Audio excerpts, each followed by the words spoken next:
What's going on, Patreon? I am back from New York. I planned on sharing like footage of me walking around the city and all of that. I got a couple pictures. I'll probably be inserting them. In fact, I may have them like streaming across the screen right now. But it was freezing in New York, and even with gloves on, like my hands were freezing, and on top of that my phone like stopped working twice because it got too cold. So that is the reason why there is not a whole bunch of footage of me in New York. As far as the trip itself, the event that I attended, it was basically a cohort of black influencers who share a positive outlook on Israel. There were a few people who were Zionists, hardline Zionists, I would say. Were people like myself who just kind of, I don't even know how to classify myself.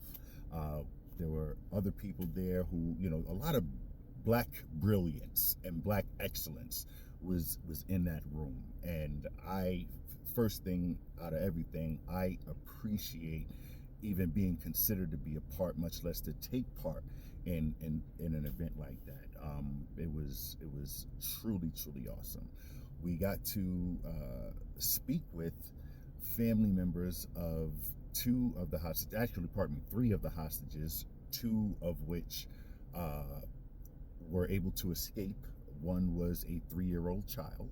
The third one was actually returned in the first round of the hostage exchange.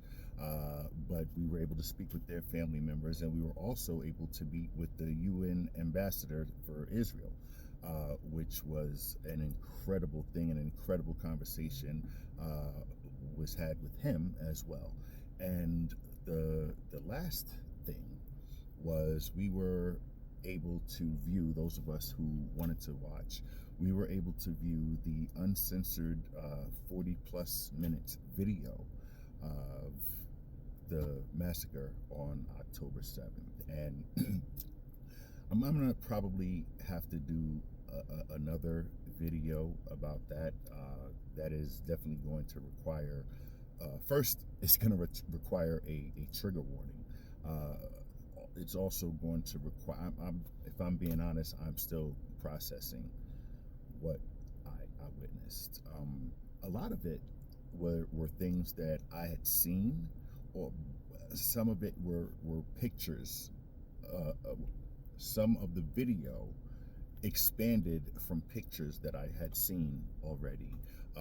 There were other videos that I'd seen clips of that I saw the entirety of. So moving forward, I will say that my attitude towards anyone who denies the massacre that occurred, because I won't be able to say what I want to say, I'm just going to be blocking them. I knew, it's going to sound weird, I knew that it happened. There was no doubt in my mind before I got on the plane, before I saw the video that I saw. There was no doubt that what I saw was real, right? After seeing what I saw, anybody who is willing to deny it and not take my word for it could kiss my fucking ass. My entire flat fucking ass, you could fucking kiss. I don't have the fucking energy for online to deal with you, straight up and down. Because if we were face to face, it would be a whole lot of disrespectful curse words coming out of my mouth. And for lack of a better term, I would say that that video radicalized a part of my mind that was really trying to see a different, well, not even see a different side of it. I honestly, I didn't want to believe some of the things that I had heard, right? Everything that I saw, I believed. I had no choice but to believe it. But some of the things that I had heard, as far as the actual people of Palestine spitting and kicking the hostages as they were brought through. The fact that Hamas actually brought them through there, like I saw video of that. So now in my mind, and it fucks me up to say this, but if I'm being honest, which I always am with y'all, I don't believe that there is a majority of the Palestinian population that is not okay with what Hamas is doing, right? If I'll say this. Before seeing the video, I would have said that if I had to break it down into percentages, I would have said 40%, 30% of the people in Palestine are down with Hamas and, you know, are cool with the martyrdom and, you know, all of the other shit. Definitely cool with what happened on October 7th. And I had convinced myself that at least 70%, hopefully more, 70% of the people were not with that. 70% of the people would not condone kidnapping, would not condone the murder and rape and mutilation that occurred on October 7th. After seeing the video that I saw and seeing it from the perspectives of these Hamas terrorists, if anything, I would venture to say that those numbers have been flipped around. I think that there might be 30%, might be 30% of Palestinians who are not okay with Hamas and who would denounce the atrocity of October 7th. I think there may be 30% of the population that feels that way. I believe at the very least 70% of them are okay with that. And what's even crazier, what really kind of bolsters that number, is the fact that I just saw a video. I posted it, as a matter of fact. It's in my stories. There's a video going around of Palestinians burning the leaflets that the IDF dropped, telling them, hey, y'all are standing in a zone we about to obliterate. Y'all might want to get the fuck up out of here, right? Now, before I saw this video, I thought that the people that were staying, because I've seen video of this occurring, I thought that those people were staying there because the Hamas holes were forcing them to stay. And there are definitely groups of people that Hamas forced to stay, and they actually killed people who tried to escape those zones, right? I saw video of that. But to see the video that I saw today of these people burning the leaflets that were dropped, first of all, can we just take a moment, right? I'm going to take a moment and acknowledge the fact that in no other war effort that I have ever heard of, and one of the things that I have studied a lot of is wars. In no other war that I've ever heard of has any military force dropped leaflets to the civilians like, hey, y'all might want to evacuate because we getting ready to do some shit. And, you know, y'all, we ain't mad at y'all. It's them other motherfuckers, but we got to get to them, so y'all skedaddle and, you know, be safe. What? The IDF is doing this on a regular basis. These motherfuckers want to scream genocide? Come on, bro. You can't. First of all, there can't be a genocide on people that's willing to die. Let's talk about that. And like I said, I could be wrong, but I don't believe that I am at this point. If 70% of these motherfuckers is okay with what the fuck is going on, death doesn't mean shit to them. So I feel for the other 30%. if they exist. Anyone who would stand against them, I stand with them for sure. But I truly believe like 70% of these motherfuckers really want to destroy Israel. So, you know, and and and and, and I'm gonna get right back to the main topic. But the fact that everybody is screaming for a ceasefire, like people on the Israeli side are just ignoring that. Everyone is saying ceasefire. Like, nobody wants to see this shit. We all want a fucking ceasefire. The only way that that happens is if Hamas surrenders. If not, they have to die. That's it. We gotta send them to get their 72 fucking virgins, or however fucking many virgins they want to get. Which, never mind. I'm not even gonna go there. Bottom line is that's what gotta fucking happen. So anyway, back to the New York trip. We had a lot of discussions going on, and one of the things that we discussed that was very important to all of us was the fact that the jihadists have bastardized and co-opted the woke movement, and that is fucked.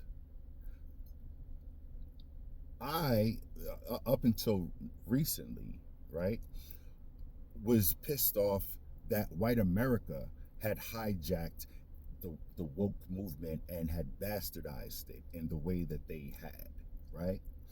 What these jihadist motherfuckers have done makes what white America did with this shit look like child's play. Straight like that. Like, for real, for real. They managed to pick the perfect keywords: genocide, occupier, colonizer, right? Oppressor. They chose the perfect words to resonate with black people and people of color, as well. This is what makes it masterful. As well as having those same phrases and that same phrasing work on white America because of their white guilt for what they did to black America. Bro, like, I'm not giving them accolades for the sake of giving them accolades, but god fucking damn, that shit is fucking genius. That is absolutely, positively genius how they did that. And one of the things that we discussed is, how do we reclaim ownership of our struggle, right?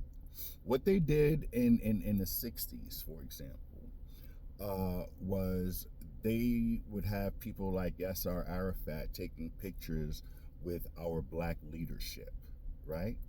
Because they were playing a long game, right? One of the brothers that was there actually phrased it perfectly. They were playing a long game. They took 50 years, bro, to get their shit in action. And they started from the grass fucking roots. So it was ingrained in the generation that's running around now, right? It was ingrained in us from our parents that our struggle coincides with that of the Palestinian. What's crazy is, and I know that you guys know what I'm about to say to be true, rather, but what's crazy is how interconnected the black and Jewish struggles are. Not just in America, but universally. That's one of the things that I'm going to be bringing to people's attention. I was already working on that before the New York trip, but this really, it definitely gave me more insight. So I'm going to be doing a bit more research before I start presenting that. But our struggles have always been entangled with each other. In America, for example, right? And this is one of the things that I'm gonna say when I start speaking to this. In America, when redlining was taking place, Jewish people were caught up in that. They were redlined with black people. So the same food deserts that we faced, the same fucked up educational spaces that we were placed in, the industrial areas that we had to live in, all of those things we experienced together. The reality is, the reason why, at least in America, they have worked so diligently to keep black people and Jewish people from uniting is because they understand the power that that union would hold. We could literally, for real, change the entire world.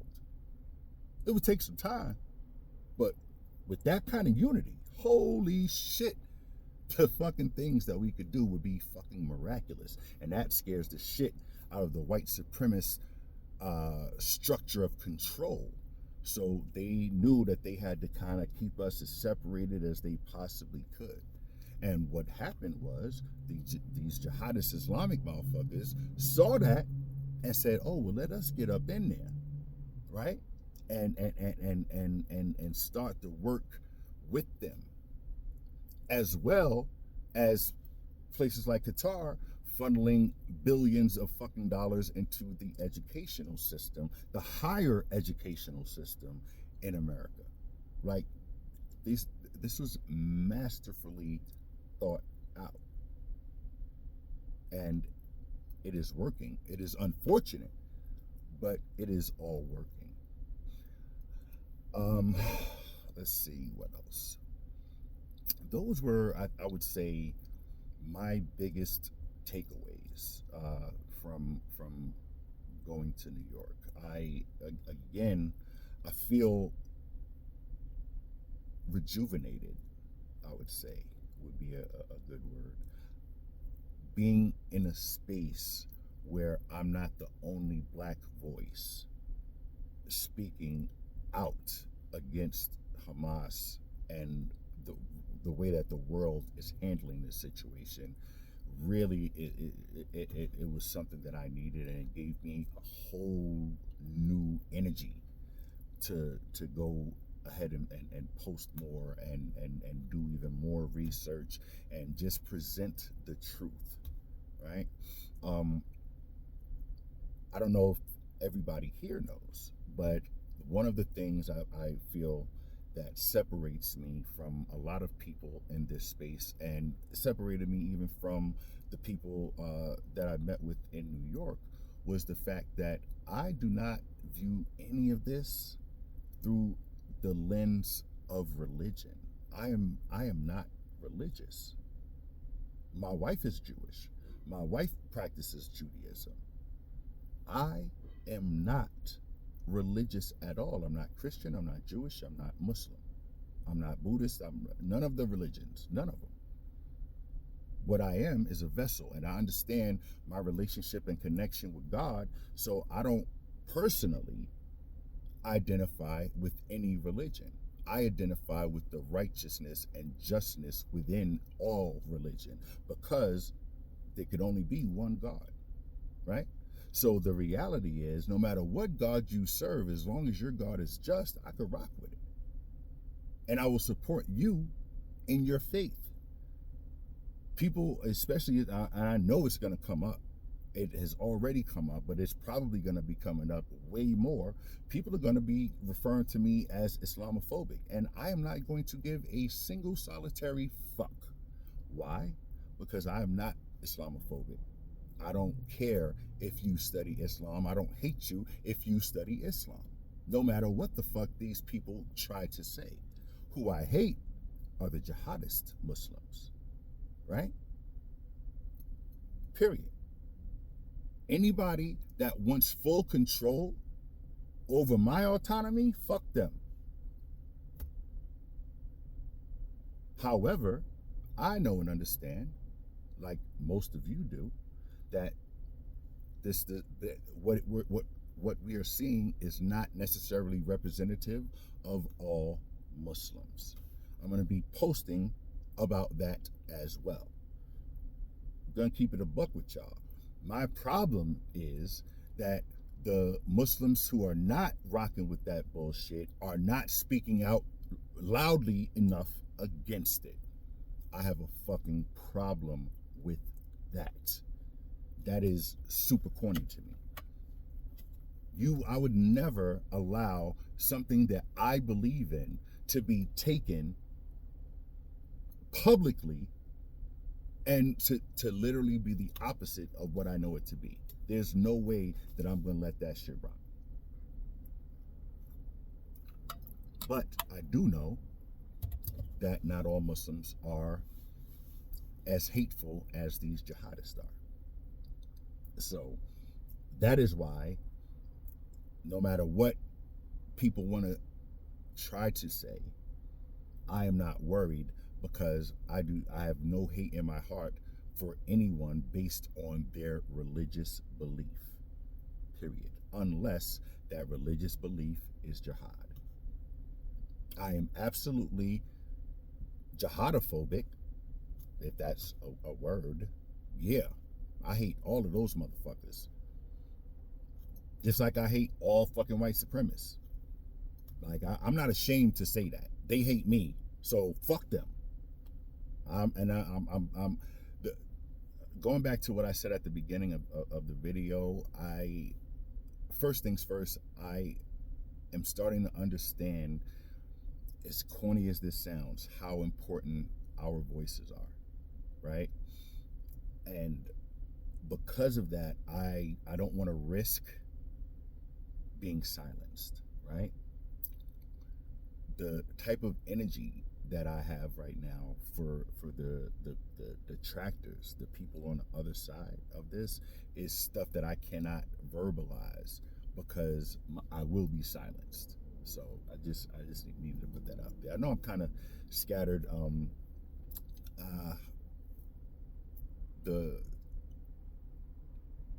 Another thing that I will say, and then I'm gonna shut this.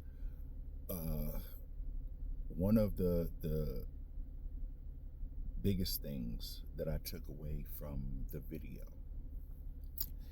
is because there was also the liaison for the UN, for the IDF rather, was also in attendance, and what he said, we all kind of knew, but what I saw was, it was a lot, right? But that was only about 10% of the carnage that occurred. 10%. Everything, what I will say in this video, because like I said, I'm going to do one with a trigger warning. What I will say is everything that you have heard that happened on October 7th happened. Everything that you heard. Everything that you heard that happened in Israel on October 7th happened. I'm saying that based on the raw footage video that I saw from the UN. Not online, from the fucking UN. I had to sign a waiver to view that shit. And that was only 10% of the atrocities that were committed. For example, they recorded themselves actually committing the sexual violence. They videotaped that. They put that out there. They did that. We, fortunately, didn't have to bear witness to that. However, we saw the aftermath of those things. The broken limbs and broken bones we saw. I saw, yeah, so I apologize. With all of that said, A, the trip absolutely revived me. It gave me an entirely new energy and perspective to work from. It it definitely radicalized me. Like there's no there's no way to deny that. Um, but it was very, very necessary for me to continue in a meaningful way with the work that I'm doing. I'll put it like this: the posts that I do, that I've done, for the most part, have been because I needed to say those words. I needed to for those words to be spoken aloud and people to hear. And I haven't heard it from anybody else, so I had to put it out there. I now understand the purpose of my vessel, if that makes sense. And there are actually many purposes. One is to educate. Two is to stand with the people of Israel. Three is to stand with humanity. Four, to reclaim the struggle that these people have co-opted in order to get so many people to view shit from a fucked up perspective. And those motivational forces now have given me a different purpose, right? So I'm definitely gonna actually sit down and format like the videos, like the Arab slave trade videos, for example. The next one that I do is gonna be structured. I'm not going off the head. I'm going to try to include as many facts and cite as many sources for my information as I possibly can, because I understand that I need to be a resource, not just a resource for the Jewish community to feel that they are not alone. I will do that regardless. But to be honest with you, I do that effortlessly, right? I'm about to start working now. And that is going to be the difference, and that is going to be reflected in what I do. So with that said, thank you for listening. If you made it all the way to the end, I actually just looked at the analytics. I see that not everybody has been watching these videos, which is fine, absolutely fine. It's mostly just me rambling, but there's definitely going to be more